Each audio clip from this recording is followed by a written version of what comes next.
Welcome everyone. This is Margaret Alman with the California WIC Association here in Davis, California. We're glad to have all of you here with us for the WIC Works webinar on baby behavior education in California WIC. We have Karen Farley here, also with the California WIC Association.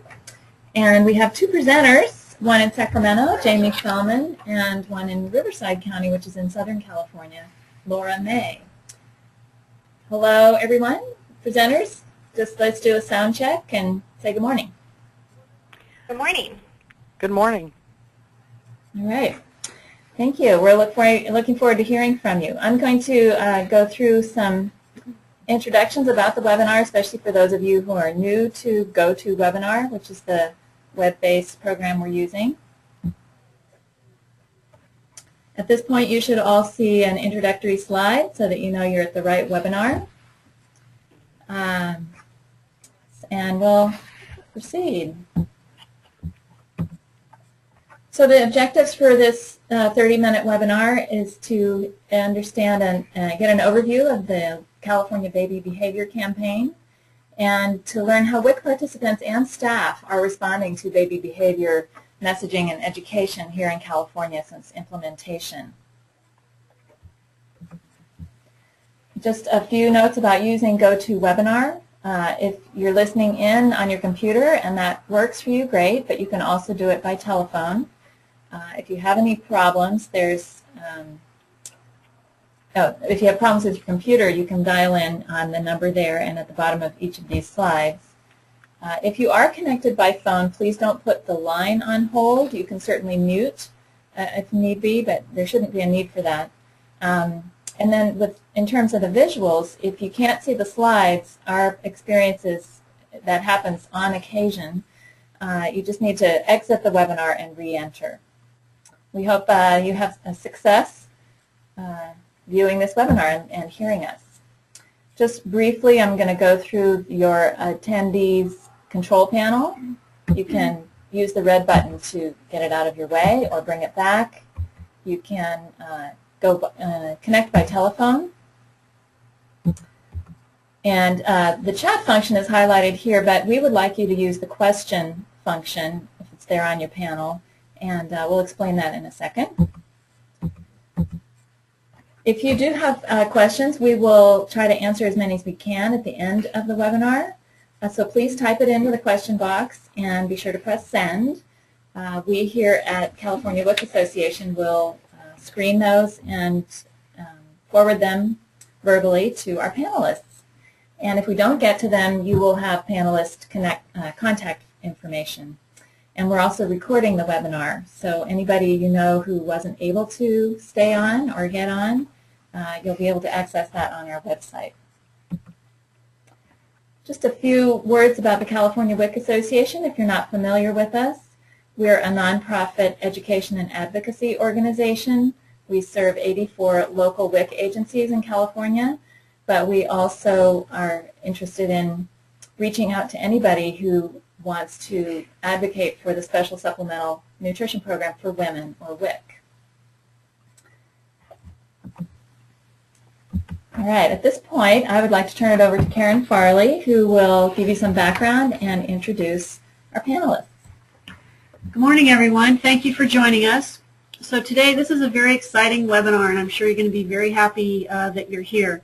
It's a very, very popular topic. We're going to hear about the Baby Behavior Campaign here in California, and this was started after Dr. Jane Heinig and her staff at the UC Davis Human Lactation Center did a FitWIC study about baby behaviors and showed some very promising results. And the campaign was started here in California. There's a lot of background to it, and you'll hear about that.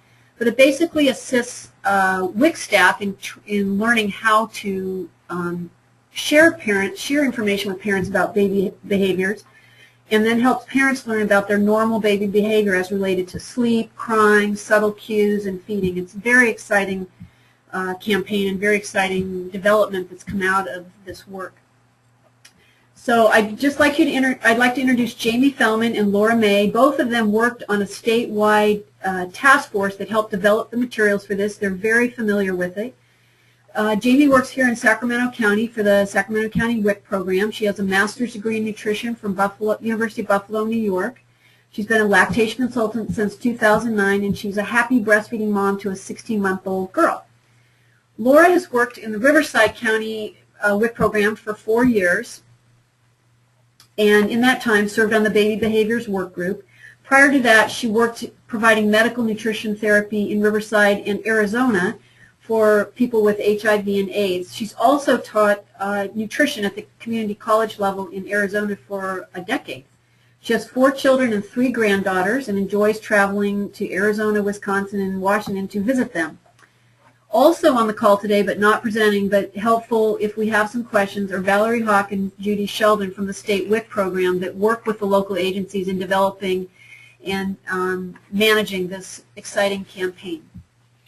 So I'll turn it over now to our speakers.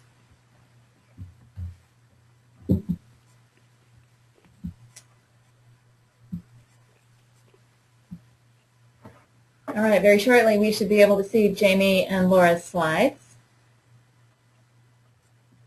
Good morning. Okay, can everyone see my slides now?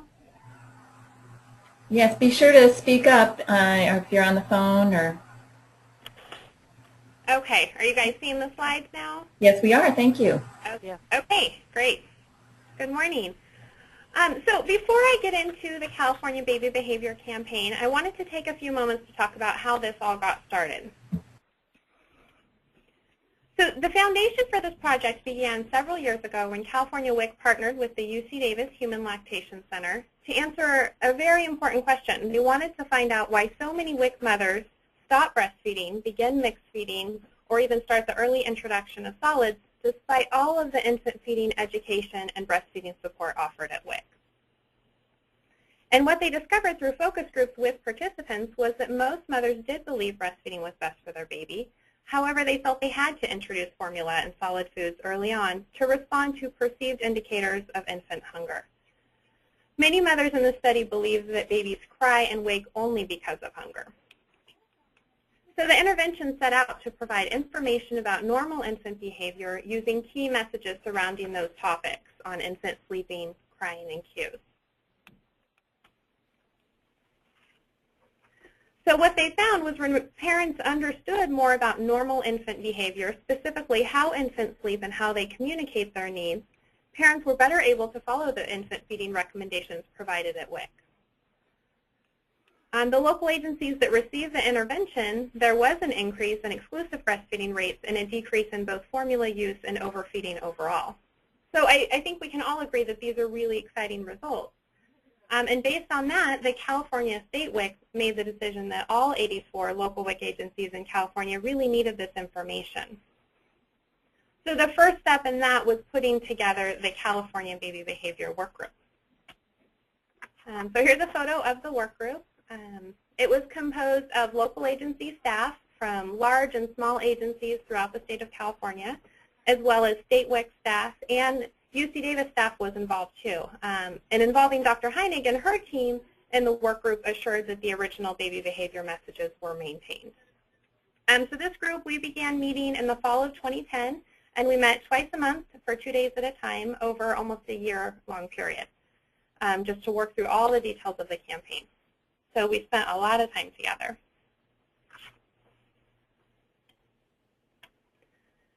So here's just kind of a brief timeline of events. So you can see it all began with that initial FitWIC study back in 2006. And as a follow-up to that, the new tools training was developed by UC Davis to provide an overview of the FitWIC study and to summarize the baby behavior messages, including the infant states and cues, sleep patterns, and crying. So all 84 local WIC agencies received this training over almost a 2-year period. And then at this point, this is where the California Baby Behavior Workgroup comes in. We got to work putting together the staff refresher trainings.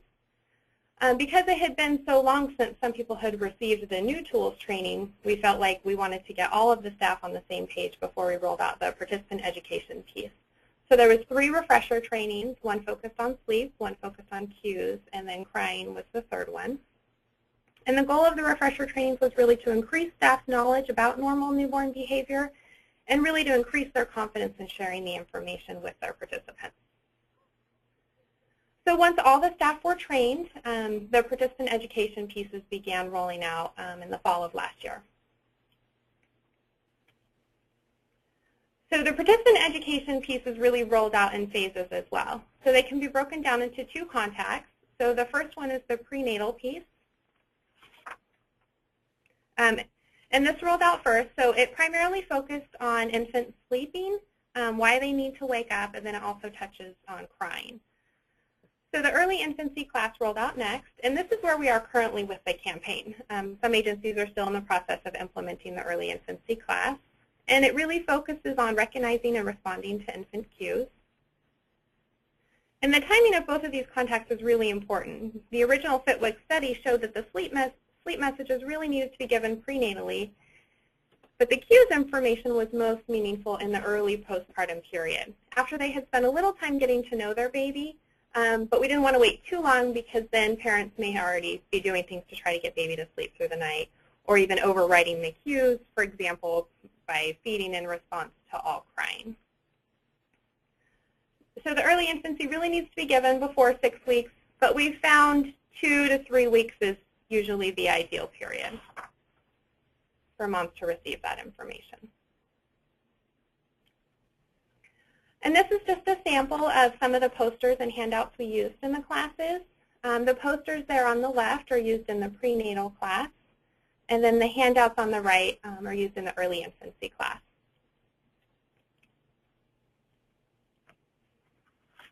And all prenatal participants also receive a baby behavior booklet as a part of the class, and this is really one of the key pieces of the campaign.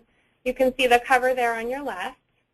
And then the inside cover of the booklet, there's a place for parents to personalize it with information about their baby. And then the rest of the booklet is separated by topics, so sleep, cues, and crying. So they receive this booklet in the prenatal class, but it doesn't cover all of those topics. But parents at least have a chance to be introduced to it prenatally, and then we refer back to this booklet in the early infancy class.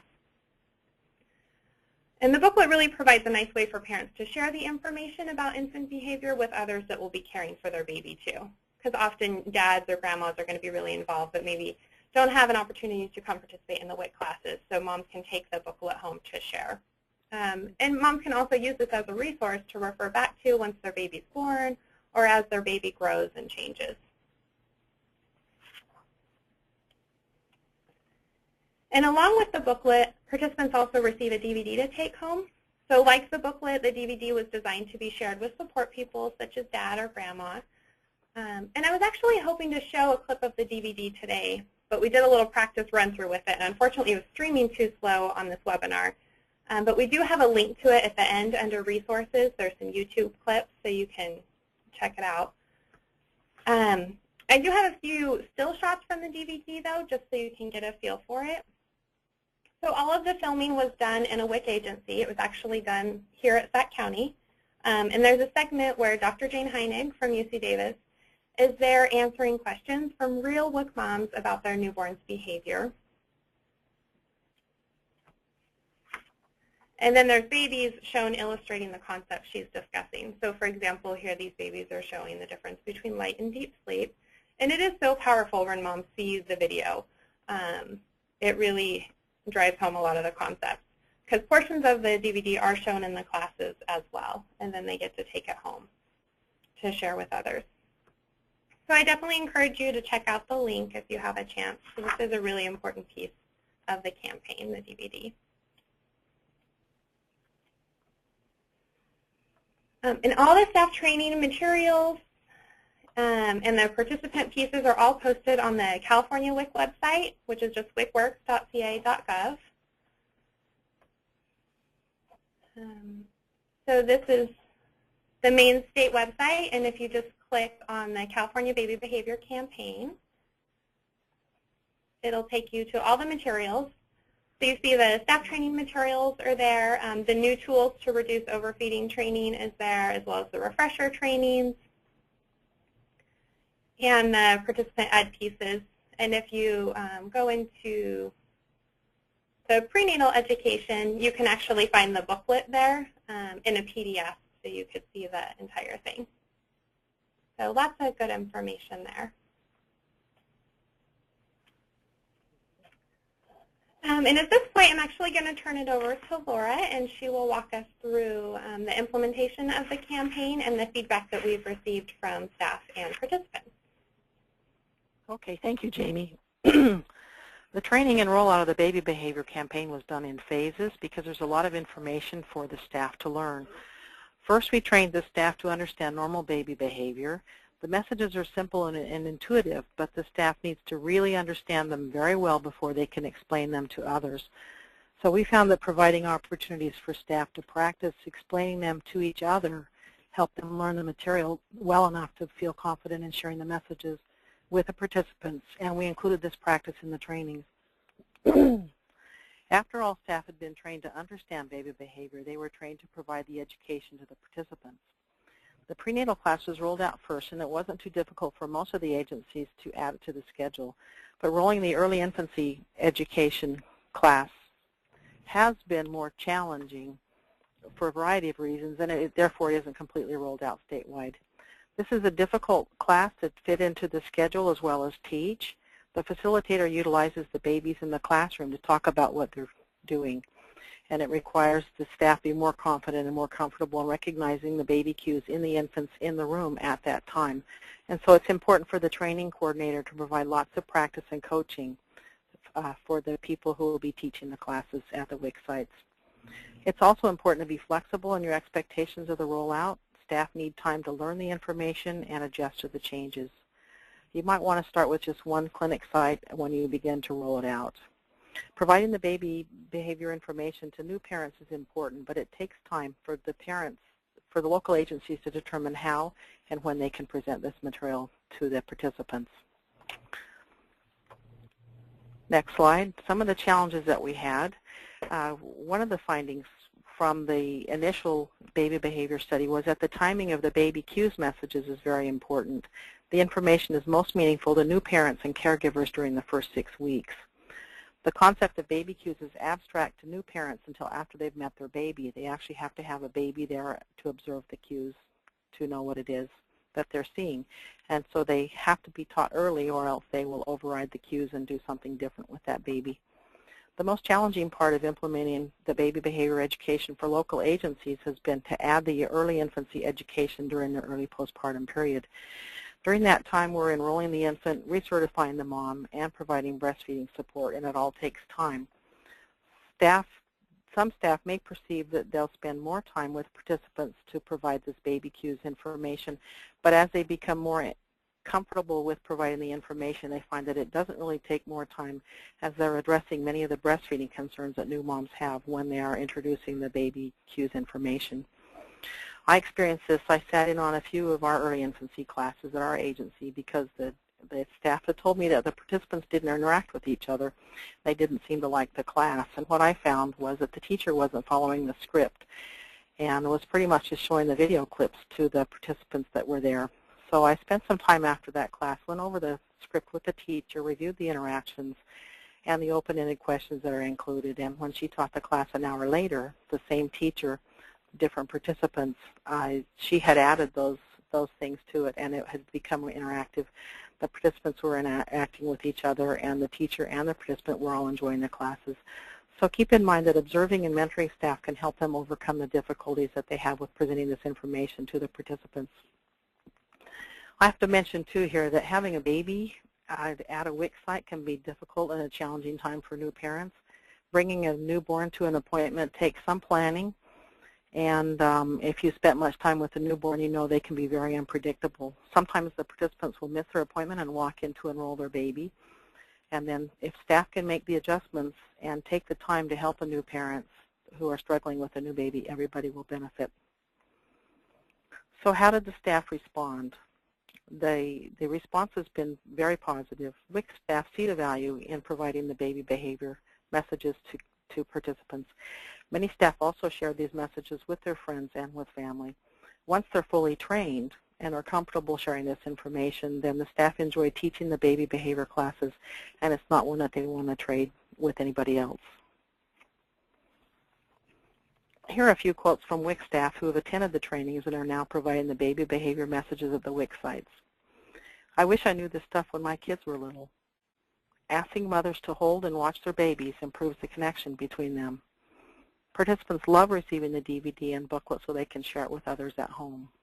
And from a WIC site manager, I can't imagine a more worthwhile campaign. I love knowing we help foster better communication between moms and babies. We've invested a lot in our staff training, but the results have been priceless. So how have the participants responded? The participants found the information helpful, and most reported viewing the materials again at home. You'll notice in these photos taken during an early infancy class that the babies are all being held, which parents don't usually hold their infants during a class at WIC. In this class, the participants have been encouraged to take their babies out of their car seats or their strollers and hold them during the group. This is a great opportunity for parents to be able to recognize their baby's cues in a class or to know similar cues in other newborns that are close to their own baby's age. And when we create a safe and welcoming environment, parents feel comfortable responding to their baby's needs in class. You will have moms that are breastfeeding, parents standing up to rock their baby, turn their baby towards their face so they can see them. They will interact with their baby in the class. Here's a few quotes from some of our participants. Instead of just assuming I know the reason my baby is doing something, I go back to the booklet and look it up. The class really helped. It's been easier for me because I know what to expect and what my baby needs. Doing the same thing again and again helps me calm my baby when I know he's not hungry. Now I know she's not supposed to be sleeping through the night. You can see that they appreciate receiving the information and that WIC has been able to help them understand what their baby needs. This concludes the formal presentation, and we'd now like to take a few questions. So if you have typed them into the question box in the control panel and send them in, we can go ahead and take questions now.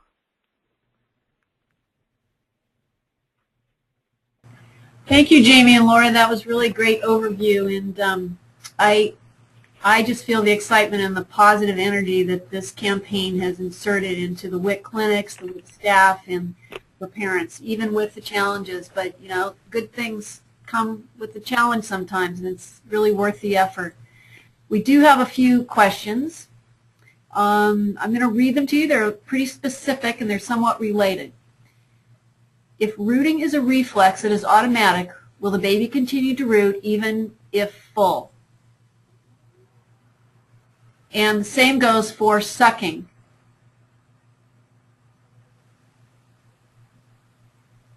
So I Jamie?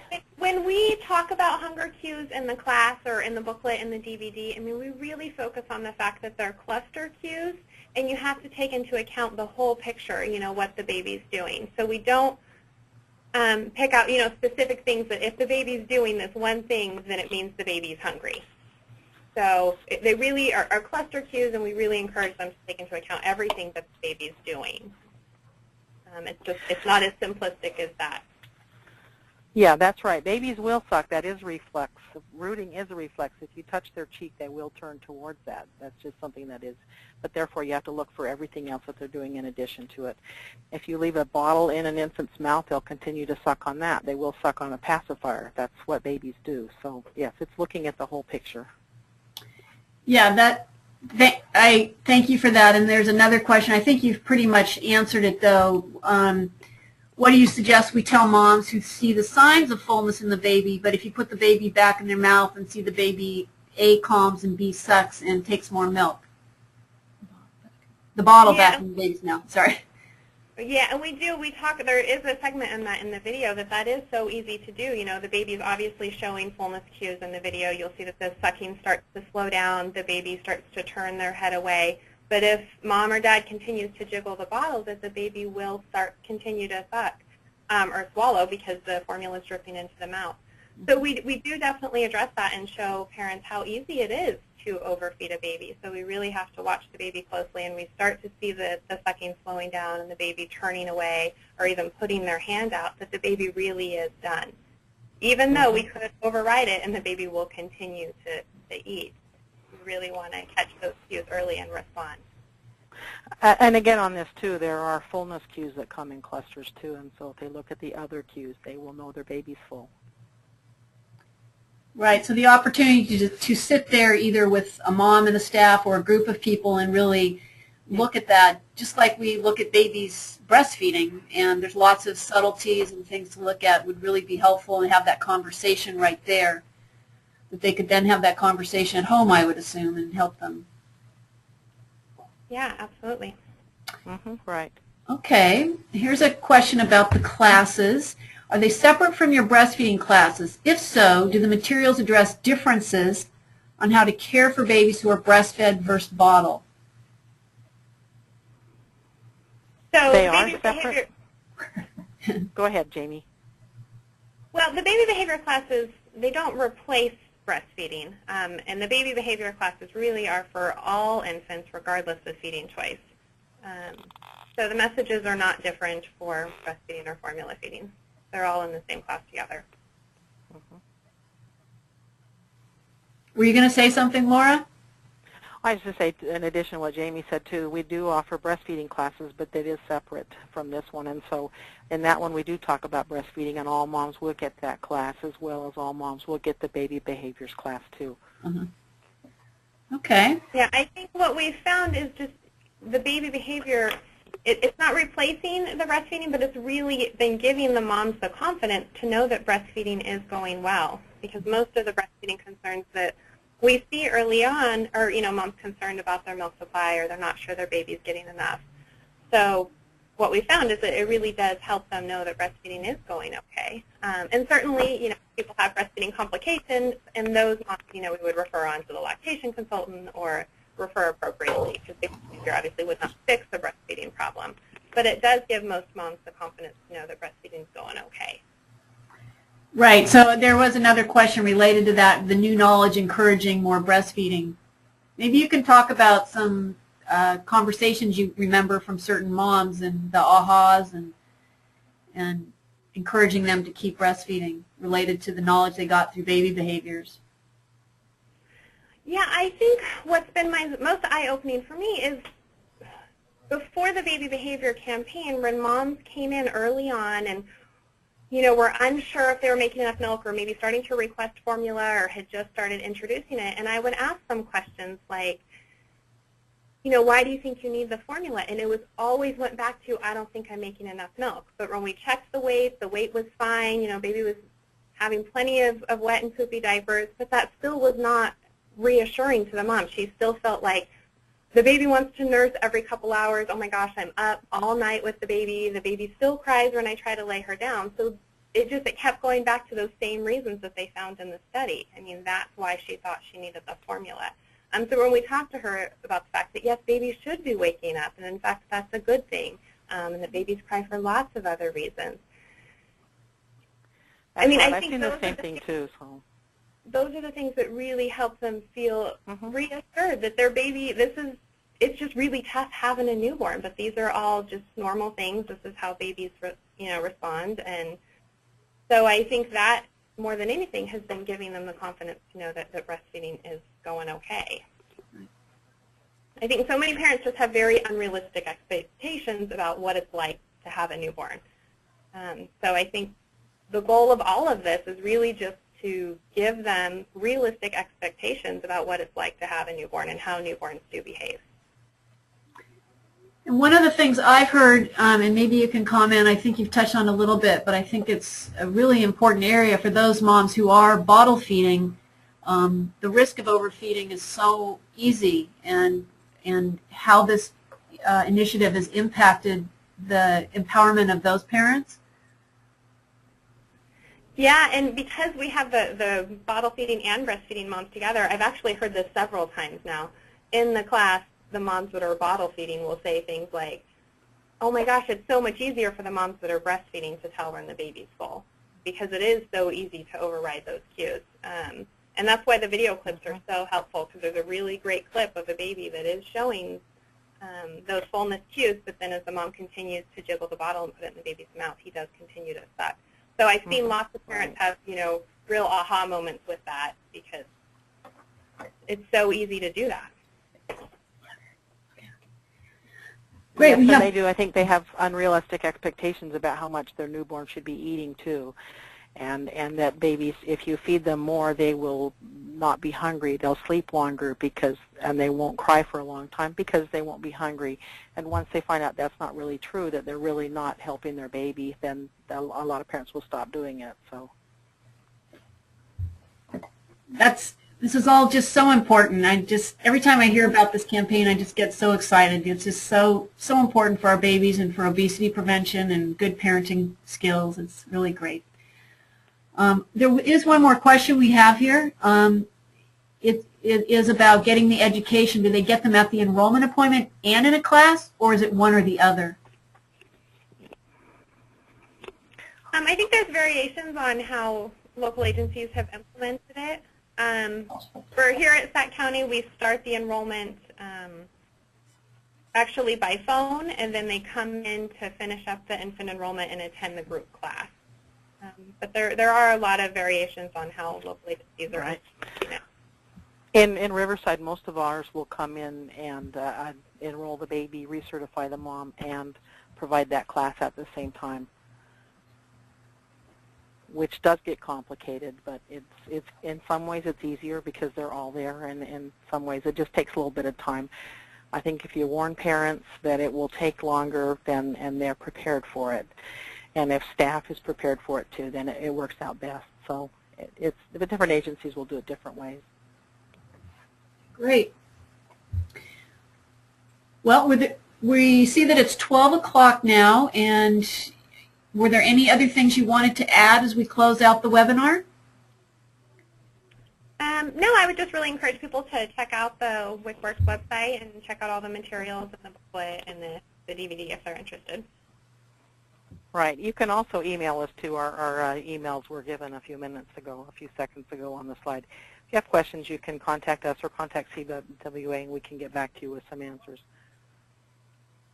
Okay. Well, I'd like to say thank you to the state staff and the UCD Human Lactation Center for this really exciting opportunity for WIC and moms, and to the advisory board, Laura and Jamie, and your cohorts for bringing this together and keeping it going forward, because we're really lucky here in California to have this opportunity to have healthier moms and babies as a result of this. Great. Well, we're going to wrap up now. As you should be able to see on your screen, we have some additional resources listed. This PowerPoint, as well as the ones that Jamie and Laura presented, will be posted on our website this afternoon, as well as a recording of this webinar. So we hope that you will share it with your colleagues who were not able to attend, refer back to it for information that you would like to follow up on, and we hope this has been inspiring for you. It's certainly been inspiring for us, and we thank you very much for joining us. Thank you again, Jamie and Laura, and we'll talk to you later. Bye-bye. You're welcome. Thank you. Bye-bye, everyone. Goodbye.